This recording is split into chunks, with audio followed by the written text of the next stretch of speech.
ਤੁਹਾਨੂੰ کہانی سنام جا رہے ہیں۔ امام ناصری کا عارضی موت کے بعد دوبارہ قبر سے نکلنا۔ حضرت خواجہ معی الدین علیہ نظام الدین اولیاء رحمۃ اللہ علیہ فرماتے ہیں کہ امام ناصری مفسر قرآن ایک دفعہ بیمار ہو گئے، سکتہ ہو گیا۔ متعلقین میت سمجھ کر دفن آئے۔ جب رات ہوئی ہوش آیا تو اپنے آپ کو قبر میں دیکھ کر بہت گھبرائے۔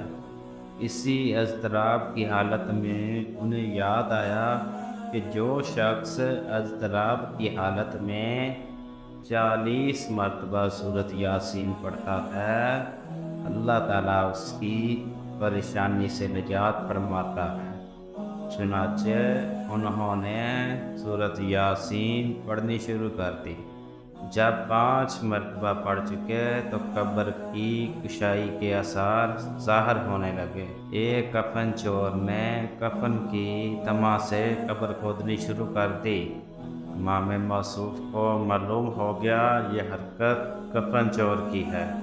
سورۃ یاسین آہستہ آہستہ پڑھنے لگے۔ 40 مرتبہ سورۃ یاسین پڑھ کر قبر سے باہر نکلے آئے۔ کفن چور مار حیض کے وہیں مر گیا۔ امام صاحب نے اسی واقعہ کے بعد تفسیر لکھنی شروع کر دی۔